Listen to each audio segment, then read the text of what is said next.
আমি আর এভাবে কাজ করতে পারছি না মহারাজ। আমার এ রাজ্যের মন্ত্রী হিসেবে খুব অপমানিত বোধ হচ্ছে। বেশি চুরি চামারি করলে অপমানিত বোধ হয় স্বাভাবিক। কি বললে?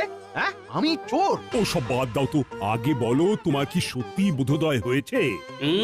বোধোদয় হলেই ভালো। কারণ চুরি যাওয়া মোহরের পরিমাণ তো ওদিকে আকাশ ছুঁই ছুঁই। এসব কি বলছেন মহারাজ? দেখো মন্ত্রী, বেশি ভণিত আমার ভালো লাগে না। যা বলার তা তাড়াতাড়ি বলুন মন্ত্রীমশাই। এ রাজ্যের একজন ভাঁড়ের বেতন মন্ত্রীর বেতনের প্রায় সমান সমান। তাদের দুজনের বেতনের ভেতরে ফারাক প্রায় নেই বললেই চলে। আমি তো ভাবছি ভাঁড়ের বেতন এই মাস থেকে মন্ত্রীর বেতনের থেকেও বেশ কিছুটা বাড়িয়ে দেব। মহারাজ, আমি বলতে বাধ্য হচ্ছি, আপনি কিন্তু একটু বেশি পক্ষপাতিত্ব করছেন। কোন রাজ্যে এমনটা হয় না। মন্ত্রী মশাই, রাগ করবেন না। আপনি একটু খোঁজ নিলে এটাও জানতে পারবেন যে অন্য রাজ্যের ভাঁড়ের বেতন আর মন্ত্রীর বেতনের ভিতরে কেন অত্যধিক ফারাক রয়েছে। এটা আবার খোঁজ নেওয়ার কি আছে? অন্য রাজ্যের রাজারা তো আর সবাই নির্দিষ্ট একজনের প্রতি পক্ষপাতিত্ব করেন না, তাই সেখানে সবাইকে তাদের পদ অনুযায়ী বেতন দেওয়া হয়। ভুল কথা। আসল সত্যিটা হলো আমার রাজ্যে মন্ত্রীর থেকেও একজন ভাঁড় বেশি কাজ করে, আর অন্য রাজ্যে তো আর সেটা হয় না। বরং আমাদের মহারাজকে এদিক থেকে ভালো বলতে হবে, কারণ উনি কাজের ভিত্তিতে বেতন দেন না। কি সর্বনাশ! যদি মহারাজ কাজের ভিত্তিতে বেতন দিতেন তাহলে মন্ত্রীমশাই ঘরে একদম শূন্য বেতনে যেতেন। মহারাজ, আপনিও হাসছেন? কোথায় আমার অসুবিধাটা একটু বোঝার চেষ্টা করবেন। দেখুন মন্ত্রী মশাই, আপনি না। থামো গোপাল, থামো। তোমার ওই মাথা ভর্তি টাক আর হাতির মতো। মন্ত্রী, তোমার এতবার বেড়েছে, নিজে একজন সভাসদ হয়ে আরেক সভাসদের চেহারা নিয়ে ব্যঙ্গ করছো। ছি ছি ছি ছি। না না না না না না, এসব আমি একদম বরদাস্ত করব না। বেরিয়ে যাও, বেরিয়ে যাও আমার সভা থেকে। যাও যাও। মহারাজ, মহারাজ, আমার কথাটা একবার শুনুন। মহারাজ, না না, আমার আর কিচ্ছু শোনার নেই মন্ত্রী। তোমার মন কুমানসিকতায় ভরে গেছে। তোমার শুদ্ধাচারের প্রয়োজন। তুমি যদি নিজেকে এই ধরনের মনোবৃত্তি থেকে শুধরে নিতে পারো, তাহলেই আবার এই রাজসভায় ফিরো, না হলে নয়। আমায় মাফ করে দিন মহারাজ, এমনটা আর হবে না। ওই যে বললাম, নিজেকে পাল্টাতে পারলে ফিরে এসো। তুমি এক কাজ করো, তীর্থে যাও, মনকে শুদ্ধ করো, তারপর ফিরো। আর হ্যাঁ, অশুদ্ধ মন নিয়ে শুদ্ধতার ভান করে এই রাজ্যে প্রবেশের পর যদি কোনো বাজে কাজে ধরা পড়ো, তাহলে মনে রেখো, তখন এই রাজ্য থেকে সোজা বার করে দেব। যাও যাও, এক্ষুনি বেরিয়ে যাও।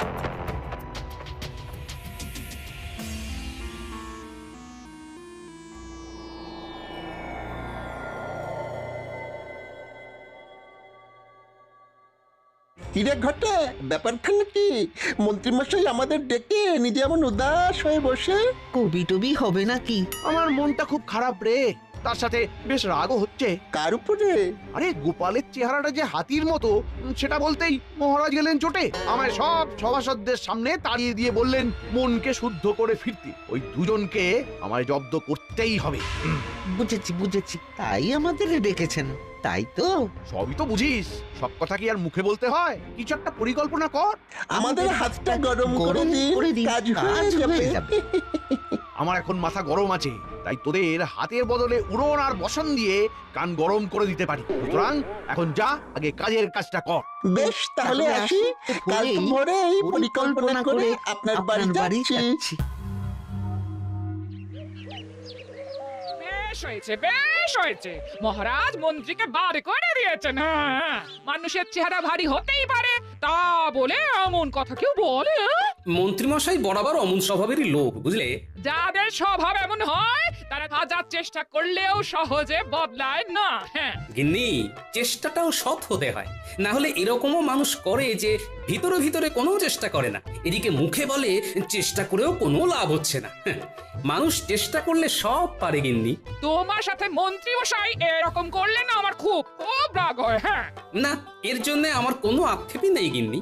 আমি আমার রাজ্যকে ভালোবাসি, তাই করি। তাছাড়া একজন রাজ্যবাসী হিসেবে এটা তো আমার কর্তব্য। সত্যি, তোমার জন্য না আমার না খুব গর্ব হয় গো। আর আমারও তোমার জন্যে।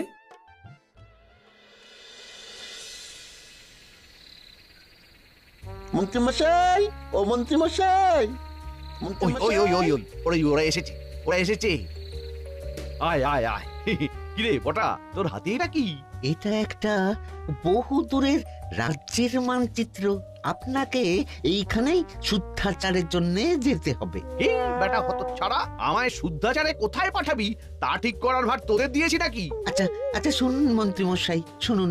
এই মানচিত্রর জায়গায় আপনাকে আসলে যেতে হবে না। আপনি বৌঠানকে নিয়ে ওই নিজের শ্বশুর বাড়িতে চলে যান এবং ঠিক 7 দিন বাদে এই রাজ্যে আবার ফিরে আসুন। তারপর গায়ে সাদা চাদর এবং ধুতি পরে কপালে বেশ বড় সড়ো তিলক কেটে সবাই গিয়ে বলুন আপনি শুদ্ধ হয়ে এসেছেন। আপনার মনে আর কোনো জটিলতা নেই। আমায় যদি জিজ্ঞাসা করে কোথা থেকে গিয়ে শুদ্ধাচারী হয়ে এলাম, আর আমার এই মিথ্যে বলার সাথে এই মানচিত্রটারই বা কি সম্পর্ক? বলছি সব বলছি, শুনুন। মানচিত্রটায় যে রাজ্যটা আছে তার নাম পুণ্যি রাজ্য। সে রাজ্যের রাজা একজন পাগলা, তাই তার রাজ্যে যে যায় সে আর বেঁচে ফেরে না। তাই আপনি যেদিন রাজসভায় যাবেন সেই দিন হাতে করে ওই মানচিত্রটা নিয়ে যাবেন এবং সবাইকে বলবেন এই রাজ্যে একজন গুরু থাকেন, তার সান্নিধ্যে গিয়েই আপনার এমন আমূল পরিবর্তন ঘটেছে। আর গুরুর নাম জিজ্ঞাসা করলে যাই হোক কিছু একটা ওই বানিয়ে বলে দেবেন, কেমন? আর বলবেন এই গুরু স্বয়ং কৈলাস পর্বত থেকে সাধনা করে ফিরেছেন। উনি সবার সব ধরনের পাপ গ্লানি মুছিয়ে মৃত্যুর পরে স্বর্গ লাভ করার পথ সুগম করে দেন। বলবেন বাবাজি মহারাজকে নিমন্ত্রণ করেছেন। আপনি এমন ভাবে কথাগুলো বলবেন যাতে ওই মহারাজ এবং গোপাল ওই জায়গায় যাওয়ার জন্য আগ্রহ প্রকাশ করে, আর একবার চলে গেলেই নিশ্চিত মৃত্যু। আর আমারও কেউ পথের কাঁটা থাকবে না। গোটা রাজ্যের আমি রাজা হব। বাহ বাহ বাহ, বাহ রে বাহ বটা ঘটা। আমার সাথে বদমাশি করে করে তোরাও তো দারুণ পরিকল্পনা করতে শিখে গেছিস দেখছি। বাহ, এবার আমাদের মোহর দিন। পরিকল্পনা তো শুনেই নিলেন। এত তাড়াহুড়ো করিস কেন বলতো? বাইরে পরিকল্পনাটাও তো তাড়াহুড়ো করেই দিলাম। তার বেলায় একদম ঠিক। কাজ হবে, মোহর ছড়বে, এইটাই তো নীতি। দাঁড়া দাঁড়া দাঁড়া, আর বাজে বকিস না।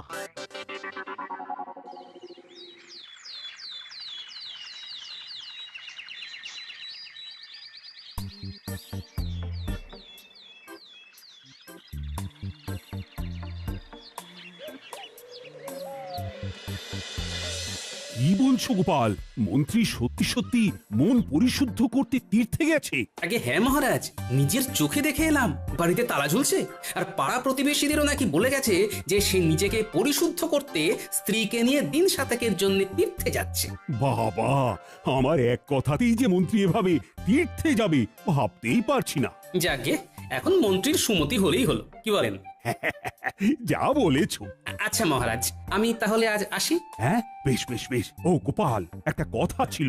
বলুন মহারাজ। বলছি যে যতদিন না মন্ত্রী ফিরছে তুমি কি আমার রাজ্যের নতুন মন্ত্রী হবে? ও বাবা, ক্ষমা করুন মহারাজ, আমি এই রাজ্যের ভাঁড় হিসেবেই ঠিক আছি। ওইসব ভারী ভারী পদে আমায় বসাবেন না মহারাজ।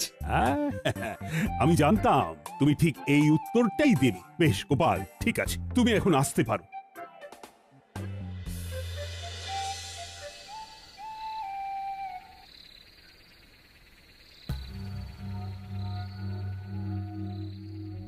মন্ত্রী মশাই, তার শ্বশুর বাড়ি কেমন ঘুরলেন?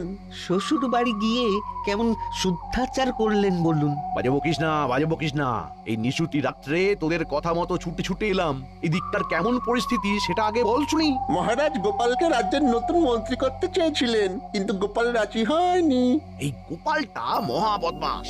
ওকে এই রাজ্য থেকে না তাড়ানো পর্যন্ত আমার শান্তি নেই। কালকে থেকে সবাই গিয়ে আপনি তো আপনার ওই নতুন রূপ দেখাবেন, সবাই দেখবেন গোলে জল। সবাই ভাববে আমি আমার সব জটিলতা কুটিলতা ঝেড়ে একদম শুদ্ধ মনে তীর্থ থেকে ফিরে এসেছি। হ্যাঁ মন্ত্রী মশাই, এদিকে আপনার জন্য একেবারে সাদা বস্ত্র প্রস্তুত করে রেখেছি। সকাল হলে সেই বস্ত্র পরে কপালে তিলক কেটে সবাই যাবেন, কেমন তো? এবং বলবেন হরে হরে হরে হরে। এই নিমিত্ত মাত্রকে মাগো ক্ষমা করে দিও। আর মনে করে মানচিত্রটা কিন্তু নিয়ে যাবেন। মনে রাখবেন, ওইটাই কিন্তু মহারাজ এবং গোপালকে চিরতরে বিদায় দেওয়ার জন্যে মূল অস্ত্র। আচ্ছা আচ্ছা আচ্ছা, বুঝেছি বুঝেছি। আমি এখনো অতটাও বুড়ো হইনি যে মানচিত্রের ব্যাপারটা বেমালুম ভুলে যাব।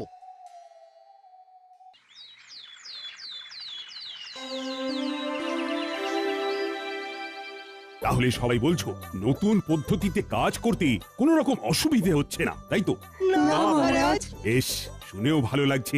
তোমরা এভাবেই সবাই একে অপরের পাশে থেকে মন দিয়ে কাজ করে যাও। হ্যাঁ মহারাজ।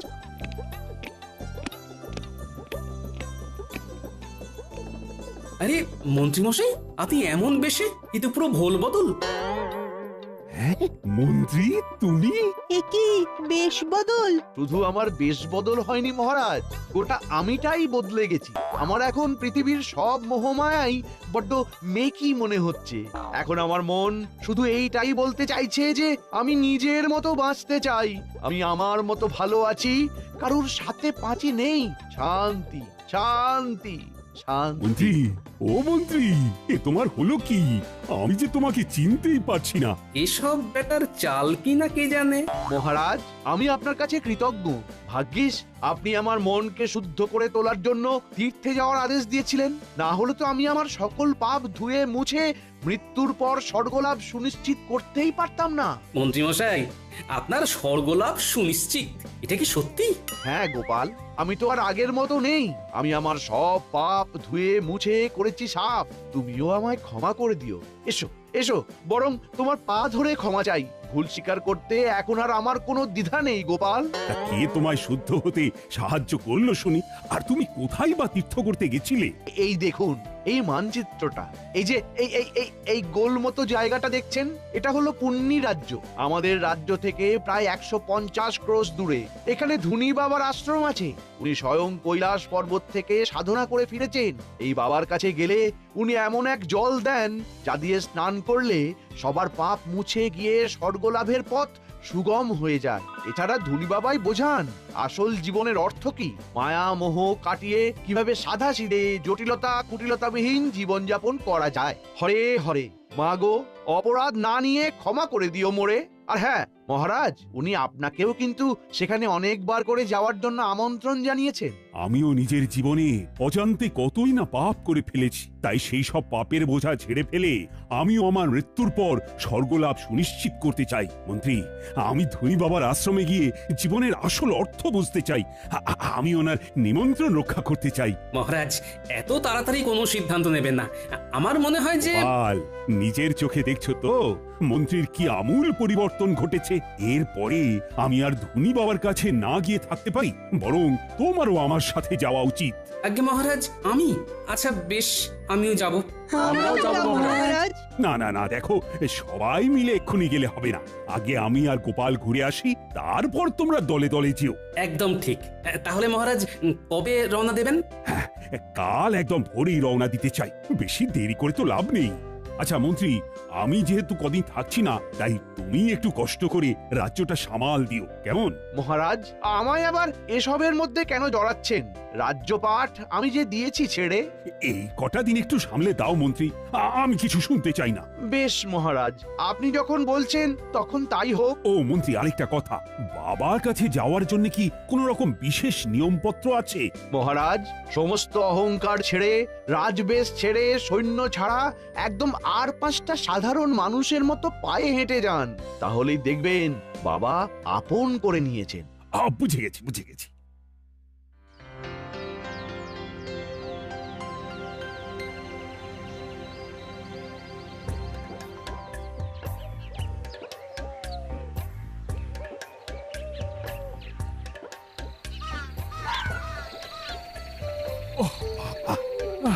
বাবা গো, মা গো, আর কতটা পথ গোপাল। হ্যাঁ, হাঁটতে হাঁটতে পা ফুলে গেল তো। মহারাজ, বুঝতেই পারছি আপনার খুব কষ্ট হচ্ছে, কিন্তু আরেকটু কষ্ট করে ওই বট গাছটা পর্যন্ত চলুন, তাহলে আপনি পুণ্যি রাজ্যে প্রবেশ করে ফেলবেন। ওই বট গাছটা থেকে শুরু হচ্ছে পুণ্যি রাজ্য। গোপাল, ও গোপাল, আজ রাত্রিটা থাকবো কোথায় বলো তো? ওই বট গাছের নিচেই কি কাটাতে হবে? হ্যাঁ মহারাজ, আপাতত তাই তো মনে হচ্ছে, কারণ ত্রিসীমানায় তো কোনো বাড়ি দেখছি না। আর মানচিত্র অনুযায়ী আমরা পুণ্যি রাজ্যে প্রবেশ করলেও বাবার আশ্রম আরো খানিকটা দূরে রয়েছে মহারাজ, যেখানে আপনি কাল সকালের আগে যেতে পারবেন না। বেশ, তাহলে গাছের নিচেই রাতটা কাটাই আর কি। পুণ্যি রাজ্যে এসে পুণ্য করতে একটু কষ্ট তো সইতেই হবে। একদম চিন্তা করবেন না মহারাজ, আপনি নিশ্চিন্তে ঘুমন, আমি জেগে আছি।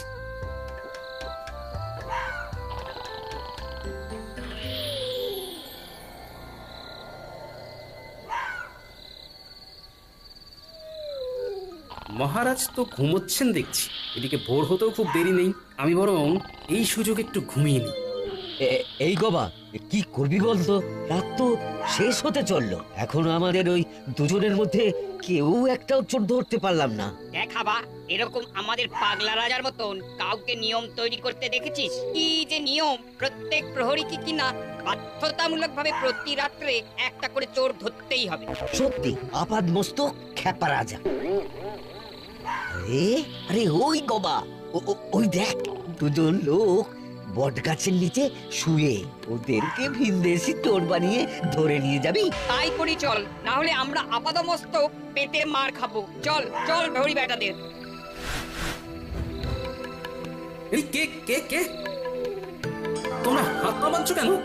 আমরা কিছু করিনি, আমাদের বেঁধো না, ছেড়ে দাও। চল বেটা, চল, চোর সাজবি, চল।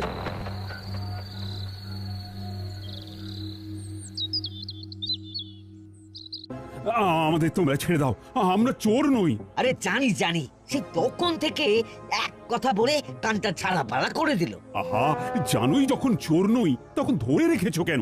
এই আড্ডা আমরাকে নিয়ে তো ভীষণ মুশকিল হলো, ঠিকঠাক করে কথাও বোঝে না। এই, আমার সাথে ঠিক করে কথা বলো। আমি তোমাদের মহারাজকে বলে দেব যে তোমরা জানো যে আমরা চোর নই, তবু ধরে এনেছো। বলেও কিছু লাভ হবে না বুড়ো, আমাদের রাজা কারোর কথাই শোনেন না।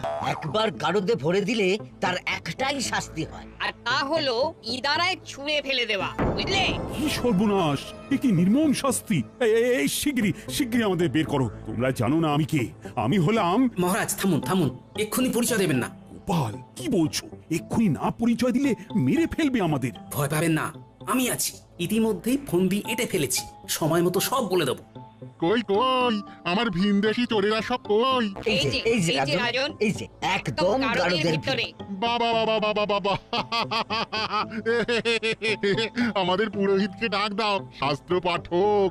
তারপর সব ব্যবস্থা হয়ে গেলে এদেরকে ইদারার সামনে ফেলার জন্য নিয়ে যাও, আমি মজা দেখবো। গোপাল, তুমি সব শুনলে তো? ভয় নেই, আমি আছি মহারাজ।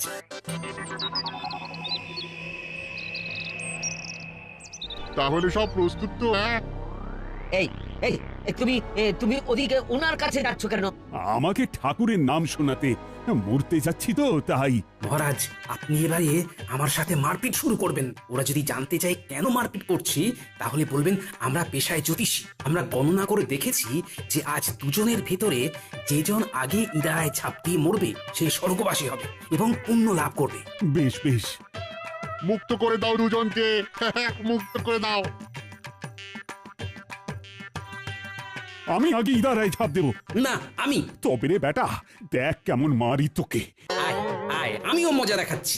কি তোমরা থামো, তোমরা থামো, তোমরা থামো, তোমরা কারা তুমি? হ্যাঁ, এভাবে মারপিট করছো কেন? আমরা জ্যোতিষী, গণনায় দেখেছি যে আজকে ইদারায় ঝাঁপ দিয়ে আগে যে মরবে সে পুণ্য লাভ করবে এবং স্বর্গবাসী হবে। কি তোমরা চোর নও? আজকে যে ছাপ দেবে সে স্বর্গবাসী হবে, পুণ্য লাভ করবে। হ্যাঁ, তাহলে তোমরা আর কষ্ট করে ঝাঁপাবে কেন? আমি ঝাঁপ দিচ্ছি, আমার পুণ্য লাভ হবে, স্বর্গবাস হবে। দুটোরই প্রয়োজন আছে। এই 1 2 3। রাজন, উফ, কি বাঁচান বাঁচলাম বাবা। আমরা আমরা এখন কি করব? তোমরা শিগগির আগে ওনাকে তোলার ব্যবস্থা করো। আসলে আজকে এরকম কিছু ঘটবেই না। আর আমরা কেউ জ্যোতিষীও নই। উনি হলেন কৃষ্ণনগরের মহারাজ রাজা কৃষ্ণচন্দ্র, আর আমি হলাম গোপাল ভাঁড়। আমরা এখানে ধনী বাবার আশ্রমে যাব বলে এসেছিলাম। কি ধনী বাবার আশ্রম? কিন্তু এখানে তো এইরকম কোন আশ্রম নেই। ঠিক বলছো? হ্যাঁ ও ঠিকই বলেছে। বেশ বুঝে গেছি আসল ব্যাপারখানা কি। আমরা চললাম, তোমরা ওনাকে বাঁচাও।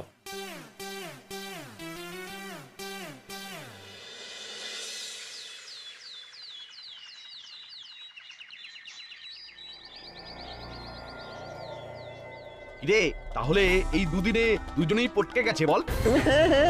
পাগলা রাজা কাউকে আস্ত রাখে না, সবাইকে জোর অপবাদে ইনারাই ফেলে মারে। সব এখন ছাড়তো। এইদিকে ওই দুদিনের ভিতরেই মন্ত্রী মশাইয়ের চুরি করা মোহরের সংখ্যা দেখো, ৯ করে ৭০০টা। কি কাণ্ড দেখেছো? সব বেটা মন্ত্রীর ভড়ংবাজি। চলুন এবার ভিতরে যাই। এই বেটা মন্ত্রী, ষড়যন্ত্রী, এসব তোমার বদমাইশি। চলুন মন্ত্রী মশাই, এবারে আপনাকে ইদারায় ফেলবো। ওরে বাবারে, ওরে বাবারে, ভূত ভূত ভূত ভূত! ঘটা পালা! আমরা ভূত নই। চলো মন্ত্রী, চলো এবার। আমায় ছেড়ে দিন। ও বাবা গো, ও মা গো, কে আছো গো? বাঁচাও, বাঁচাও, আমায় ছেড়ে দিন, আমায় ছেড়ে দিন। সাবস্ক্রাইব